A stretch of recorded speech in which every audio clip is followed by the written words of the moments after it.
So today we're going to be looking at the MMA glove, 4 ounce, versus the boxing or kickboxing glove, either 8 as this one is, or a 10 ounce glove. We're going to be talking about how the glove size changes the game and what you need to do, what you need to understand to be prepared for either training in the smaller glove or competing in the smaller glove.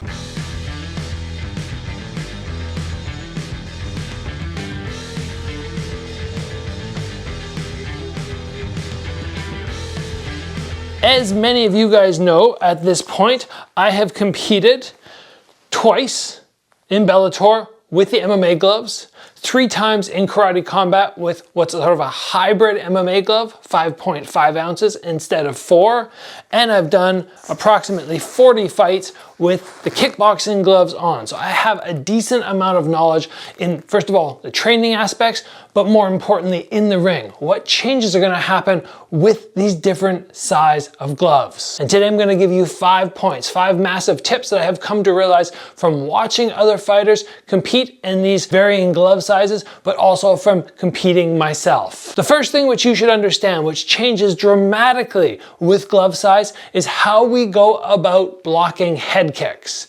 Normally, if you imagine I have a big 10 ounce glove and I reach across, I can create a decent amount of cushion, especially for the hand that is resting against my head. I have one arm that reaches across, but this glove here is actually acting like a pillow, and it gives me a little bit of squish here and protects my head. All of a sudden, when this hand is against your head and the kick is wrapping around, number one, there's no cushion anymore. You're either blocking straight up with your palm, or you have your hand slightly away from your head because the knuckles are going to be touching the inside of the knuckles. And in addition, the kick can wrap around very easy and catch the back of the head, as opposed to this side where it's going to be a little bit harder for that foot to fly up, make contact, and then sort of flex around the back. So blocking head level kicks changes dramatically. Even in addition, catching a kick. I saw Liam Harrison block a high kick the way he normally would with these gloves. He went to catch it. Normally he'd have no trouble, he'd hollow out, he'd sweep through, but in this case, when he caught this kick right through the glove was so powerful, and there's so little protection here, that he just ended up dropping. So be ultra aware that your blocking defense at head level needs to change a little bit. You might need to push out a little bit further. You might need to change up your style so you're slipping the head kicks, or you might just want to go about trying to initiate a lot of footwork so you're not getting caught in that kick zone. The next thing which changes dramatically is the position at which you hold your hand. When people ask me, where do you put your hand, Gabriel, when you're in a fight, I tell them pretty much right at eyebrow level with a normal boxing glove.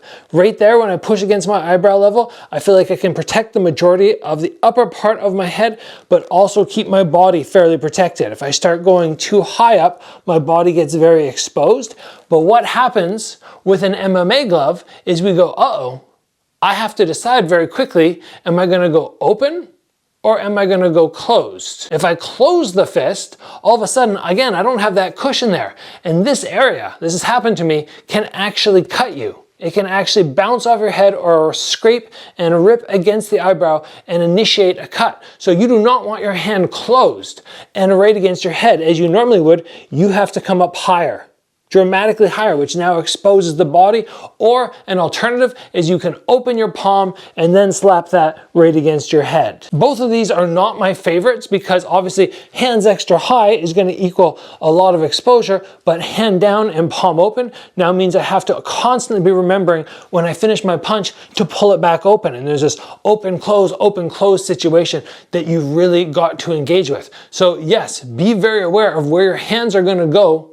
You might even just decide that, okay, you know what, I'm just gonna put my hands out here and just try and catch shots as an alternative to actually going into that little shell. The next thing which I have noted which changes dramatically, I have been on the receiving end of eye pokes. My gosh, they are so bad. And these open hand gloves, definitely create that situation where you may accidentally start with your hands open because you're worried about, defending punches with your palm, as we just talked about, and then you go to throw a shot really quick and you forget to close all the way. This is something which you do not have to worry about with this big glove. So practicing, okay, my hands are open and I'm closing them on entry, but then relaxing them a little bit, I think that's fairly important. In my first karate combat fight, I kept them very snug the whole time, squeezed. But again, then I ended up getting cut off my own hand just because I need to get that palm back or elevate the hand. So just be aware that yes, the eye poke situation does change things up. The next big difference is the body shots.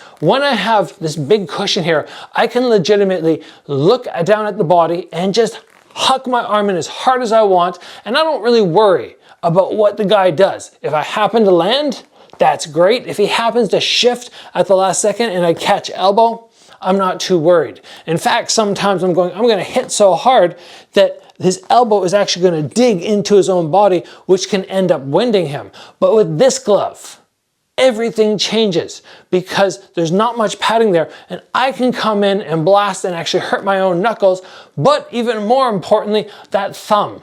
If I throw a body shot and I happen to catch an elbow on the thumb, this thing is gonna get so swollen, if not broken. So what I ended up having to do when I fought was come 1, 2, and I actually came palm down sometimes because it was less likely to catch the thumb. And that little adjustment, while it might not seem like a lot, took some training and took some recognition so I could actually execute in the fight and not throw and be at risk of constantly breaking digits. The last thing in terms of defense, which is just so darn different between these two gloves, is with the 10 ounce, you can fall to a turtle shell and feel fairly safe in here. Again, you got some pillows, which are substantially bigger than these small gloves, protecting your head. You got that cushion on the inside, and you can ride out some shots here. Just stand your ground. That's why we see the Dutch fighters initiate what we call the Dutch guard. They can just stand there and take it. With this, you're not going to be wanting to stand here and take a bunch of shots. Number one, there's not a lot of cushion. Number two, the holes to come around and catch you in the head are so much bigger. With this one, you can stay fairly safe. With this one, there are massive holes. So you need to recognize with this glove, when you're thinking about defense, you have to be much more head movement oriented, and your footwork needs to be much more go, go, go, go, as opposed to here where I can just kind of be like, okay, I'm just gonna stand and block some shots. Those are 5 massive differences in changing the fight game that I have noticed occurring when you switch from these two gloves. And you can take all the information I gave you today and start making adjustments in your game so that if you are fighting with this or if you are fighting with this, you know exactly how to train and how to prepare. That's all, guys. Thanks for joining me. I will see you back here soon for another video.